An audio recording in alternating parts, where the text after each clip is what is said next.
All right, well, first of all, it's an honor to be in the room with all the leaders that are here today. So I appreciate Jerry inviting me down and an opportunity to give everybody an update. This year, the administrator had what was called Got Weather.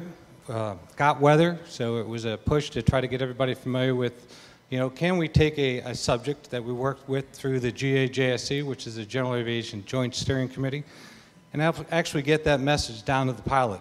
So that's one way, as you can hear even throughout this morning, that everybody is working together as an industry as well as with government. This year, you know, as far as the fatal accident rate, the goal was 1.05. It's the first time that with lots of work with the industry that we actually achieved that goal. We still had 250 fatalities, and as I was talking to some people earlier today, yesterday we had 3 fatal accidents in general aviation. So general aviation certainly is an area that we still have to improve on safety, and it's all part of what we mentioned, getting people involved. And it was very good how we talked about, you know, how does that hit the press and when do you actually write about it? Because Thursday's crash up in Maryland with Frederick was certainly sensational with it, and I was very familiar with that school. Aviation safety, as we talked through, I know everybody wants to hear about the ATD usage, but we're going to talk through ACS, which is the Airman Certification Standard, which is another one of the joint programs that industry as well as the FAA have been working to better train pilots. You saw probably in the news last week, you saw EASA came out and talked about how they were promoting common sense. You know, I immediately got pinged on what does that mean to us and why aren't we doing it? Well, we've been looking at, and John Duncan, my boss, has been talking about personal responsibility. And that's one of the things that we looked at and we've been addressing with some of the issues that your representatives have brought forward, like EAA and AOPA, as far as the third-class medical, and why that is more overregulated versus some of the things we're trying to do there. I see my goal, my job, you know, I still fly R-44s, I still fly, I got a Grumman Tiger, and my job on the inside for you guys is I help you navigate the FAA. I'm not, one time I said I was an outsider on the inside, and I got some bad looks, so I said, okay, I'm just the guy to help you navigate inside the FAA. I know the FAA isn't the simplest thing to do, and we talked about trying to make some changes to rules. And so what I try to do is take what I know from interaction with the GA community and then try to help the community put it in the terms that the people I work with inside the FAA will understand. And the other things that are those windows of opportunity for change, as we talked about with some of the other speakers this morning with Don.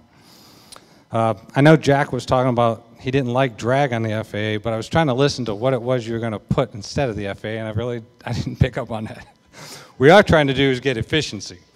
One of the things that we actually learned in flight standards, and if those of you who know John Duncan, you know, I thought I was pretty good when I came to 800, and they were like, wow, Viola's technically proficient, he flies helicopters and airplanes, and then about a week or 2 weeks later, they're like, oh my God, Viola knows what he's talking about, he keeps asking us all these hard questions. So it works both ways, and now I have John Duncan. I thought I was doing good when I flew my Tiger to AirVenture, and so he had to outdo me last summer when he showed up with his experimental. So it's great. We've got a good atmosphere right now in the FAA, and of course it starts with the top down. When you talk about culture, the administrator has pushed down, and I'm not sure it made its way all the way down to inspectors, but what he has asked us to do is how do you get to yes? So it's not about, no, you can't do that, no, you can't do that. It's okay, what is it we're trying to do? Because remember, one of the things we're trying to do in the FAA now is performance-based. So of course, we say performance-based to the lawyers, and they're like, well, what is that? So we really have to try to explain how we can get away from numbers, how we can get to what is performance-based. You know, when I tell them that, well, they took a check ride, which is proficiency-based, so really does the hours actually matter? I mean, because if you're checking on a capability, is there a minimum hours that needs to be done? So these are some of the arguments and discussions that continue. One of the things that I wrote down this morning when I was listening to innovation, you know, and John Duncan and I have talked about this, for a check ride. Wouldn't it be great to sit down, have your oral with the applicant, Say, okay, here's what I want you to do. You hand him a piece of paper. He goes to the airplane by himself. He goes out and he flies the check ride. He comes back. You download the data from the airplane. You stick it in the machine, just like TSA, red or green. Green, here's your certificate. I mean, machine should print the certificate. So, I mean, those are capabilities that we should get to. I'm not saying that the government is always ahead on leading that stuff, but there are some ideas that I throw out occasionally at meetings, and everybody, all the heads will turn around and look at me and they go, yeah, that'll never work. So I heard a lot of the stuff that we heard this morning was pretty good. Our aviation safety inspectors, John Duncan is definitely asking them to do critical thinking.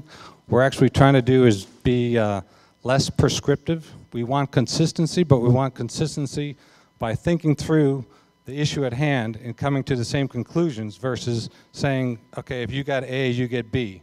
Because those are some of the issues we have with our 92 FSDOs. And certainly want to be open and honest. Okay, so if you go onto the DOT's webpage, you'll see that there is a notice of proposed rulemaking out there. The items that we are working, and I'm not sure how specific that they are on the list, but the credit for instrument time, I know that's been an issue, so that's one of the things we're dealing with. Approval of the 141 courses. Instructors, whether they need to be present or not. And when I say notice of proposed rulemaking, that means that these things are going to come out so that you can comment on them. Recency of instrument experience and view limiting device. I mean, the view limiting device was laughable when I got to 800. One of the things I challenged my inspectors with was that, what are the dumb rules we need to get rid of first? You know, and I was just surprised that there weren't a whole lot that jumped up. So the next opportunity I had was every once in a while the actually this came from Obama, pushed out RRR, the retrospective regulatory review. That means what regulations are out there that no longer really need to be there. And I really think that's where the third class falls into. So I'm not sure the angle we went caught it enough, and if we can recover with that right now. That's just an over-regulated at that level. Not that it's a bad idea. So the other things we're trying to look at, I know this one's going to shock everybody. Electronic logbooks. Wow, yeah, FAA is going to say, you know, I've been trying to push that for 4 years to say, can we say something? First I was told, no, we had to do rulemaking. So I started rulemaking. Then they said, well, we really don't because it says unless otherwise authorized by the administrator, so we can just reference it. So we flip-flop back and forth. I'm not sure if I got it on a recording so I can play it back to them. But right now we are moving ahead with an AC that's going to tell you how to use the electronic logbook. But what shouldn't be happening is we shouldn't have students being turned back for check rides because they have an electronic logbook. So if that's happening, we can try to take that on one at a time. Special emphasis areas we're working on. You know, in general aviation, did you guys realize that training for space is general aviation? So everything, as long as you're not going into space, but you're training for space, that comes underneath general aviation. We talked about cameras this morning, and I love the idea because I just came back from a conference from the International Society for Air Investigators. And one of the things we have, and this really came to my heart, and I actually talked to the owner of the R-44 that I just flew this weekend, was cameras. You talk about very cheap data recorders. When I was in Australia, was where this conference was at, I was talking to the Australians, and they had a couple of Robinson in-flight breakups. So, you know, they're not really sure what's going on, and I know you can put a cheap camera somewhere if the FAA would allow you to. And so I talked to the owner, I said, you know, the thing I want, because they were talking, it could have been turbulence, not sure why, nobody really knows why when that stuff happens, but if I had a little camera that would just show me all the instruments, I want to know if Jim Viola dies and nobody knows why, then nobody benefits from that either. So and he's like, wow, that's an interesting idea, because of course I didn't say Jim Viola. I mentioned the owner's name. I said, you know, if you die, it'd be a shame that if, you know, we couldn't say, hey, at least we know why, and it wasn't your fault, you didn't do anything wrong, and it was just something now we can fix for everybody else and everybody else in the general aviation community. And he's like, that sounds good. And I know there's a guy at Leesburg who's working on some great stuff for the helicopter, which is very good data recording of all this stuff. And so we've got to run all those things together to get general aviation safer so we get more people involved. The thing for helicopters is, I don't know if everybody's heard of it, but it's called NORSE. It's something that Kim Smith started, which is non-required safety enhancing equipment. And it's through the GAJSC as well to try to get, if it's a safety enhancing equipment and it's not required by a rule, let's get it in there, let's get GA safer. All right, so I'll open up to questions. Bring this mic back up for a second. There we go. I have to apologize, Jim, because I left something out of your introduction, which is your actual title at the FAA. You might want to tell people, and then I'll rove the audience. If there are questions, I can repeat it back out so everyone can hear it. Okay. Your title. So I'll start with Peggy Gilligan is the Director of Aviation Safety, and underneath Peggy Gilligan is John Duncan, which is the Director of Flight Standards, and then underneath John is where I am, which is the Manager of the General Aviation and Commercial Division. Right, so if there's a question out in the audience, Jason Miller over here. What's the question? Is it possible now or is it possible in the future to log flight training time in simulators? So with motion and as Redbird develops these machines, are we moving toward what we get now with level D simulators, flight time in a simulation machine? So flight time in a simulation, are we going to see that? Well, the FAA certainly endorses the, other than actual flying in the aircraft to come with a better trained pilot. I know we had a setback in January when we published that there was a change in policy, and we're working to overcome that right now so that there is no additional penalty from what we were doing for probably the past 10 to 15 years as far as the amount of time that was allowed for 141 schools and inside the training devices. So the date that was published for January 1st of 2015, yesterday there was supposed to be some action, and I haven't called back this morning, but we anticipate that that won't come into effect January 1st, if that helps. Michael, right up here. That same type of an issue when it comes to private pilot candidates. 3 hours actual or simulated.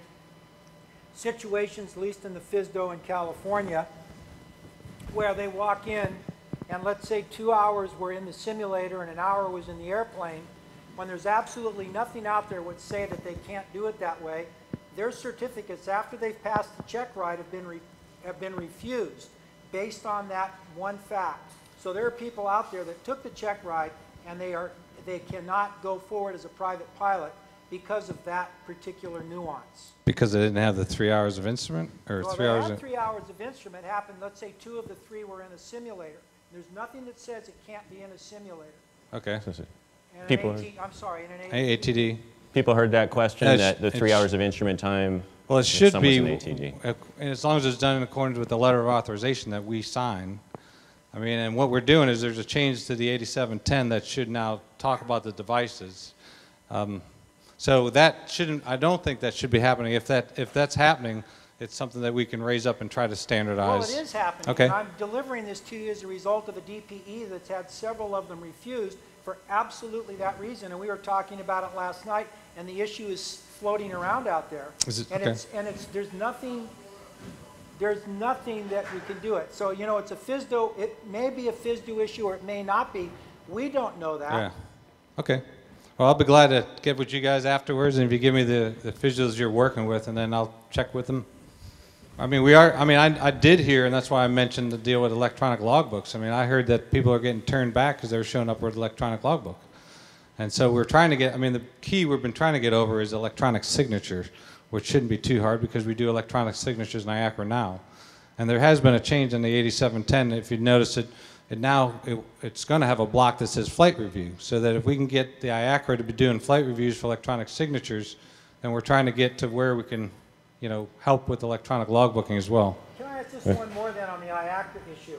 There's a particular FSDO that they insist that all of us use IACRA, but when you go to do a check ride with them, they will not use IACRA, and they come up with the most harebrained excuses why they can't.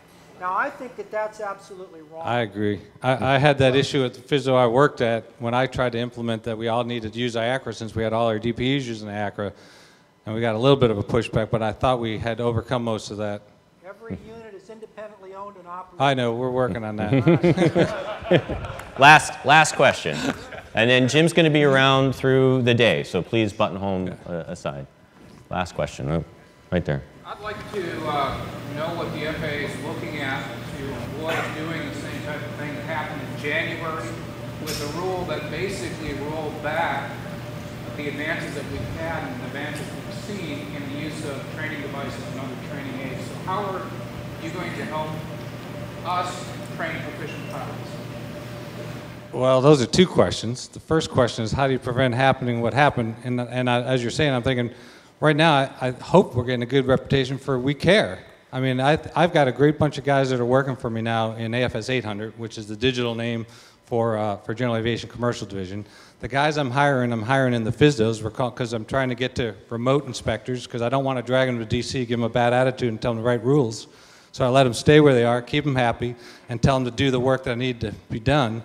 And then the second one, how do we train better? We're working on the ACS with industry. We've got a bunch of about 35 people that meet regularly as we try to put the two things that weren't together with the practical test standards. We're actually taking the knowledge part and we're taking the practical test part and we're making them actually match. And we're starting with risk analysis and teaching them the risk, so making them aware of it at an early stage so that when that pilot or future pilot walks out the very first time, he starts learning how to do a risk assessment. What is the biggest risk we got today? I mean, that's what I try to start with some old timers I fly with. I'm flying with a 78-year-old guy in a Mooney with the G1000. And I just try to get him to identify today, what's our biggest risk today? Because it's not always the same, and there's something in there. So, yes, starting early with I think ACS is the answer to help the future pilots training better. I think having the media engaged where they are, which is education. Education is always going to make people safer. I think that people just don't understand, and I'll hit a rumor, or not a rumor, but a fact. There's a lot of ASIs right now that aren't current in what the FAA calls the 40-40 program, because we had a couple of accidents and incidents. And so a couple of years ago, we had the same deal where the FAA had an accident rate that was worse than the General Aviation accident rate, and we said, hey, we need to fix that. We put some stuff in place to fix it. And then I got to go down in July and do a little bit of overlook of the thing, and I'm like, guys, risk analysis. We need to look at this a little different. So we actually shut down the school, and it's been shut down for about maybe 3 months now. So it is hurting the field. But as I explained to somebody, hopefully the government shutdown that hit us hard last year, and I tried to say, what is the workload out there, and how does it come in, and what are we prioritizing work that needs to be done versus what are we just doing when it shows up on the doorstep? And we're trying to get a better handle of that work that just rolls in. And so now that we've culled our inspectors smaller, when we fix it, hopefully we'll fix it better so we're more efficient. And the guys in the DC area or some of the other big cities, as we go to remote inspectors and for policy as well as the field, hopefully we can be more efficient like Uber, who's taken over the taxi world, and we can find out where's the work, where's it need to be done, where's my closest inspector, and let's get that work done there. I mean, I know there's some people in the audience, I asked, what's the pain level right now of industry for 135 checks not being done, 141 chief instructor rides not being done? We don't have, we have developed in the last 2 weeks a way to try to get a national picture on it. And the issue with that, as the gentleman brought up here, is 92 independently operated and owned, and they were saying, you don't need to know my workload. And I'm like, oh, yes, I do. So my background is 27 years in the Army. My last job was Chief of Current Operations for Army Aviation. Had 12 aviation brigades. Had a couple in Afghanistan and a couple in Iraq. And we were able to bring everything together once a month to brief, the Secretary of the Army. I think we can do something similar to that in the FAA. So hopefully I'll keep pushing so that we can get more efficient. We can help you guys. We got to get safer. Because if you push safety as the #1 thing, it'll get the new guys coming out. It'll let the wives, will let the husbands fly. I mean, there's lots of things that will get better with safety. Ladies and gentlemen, Jim Viola.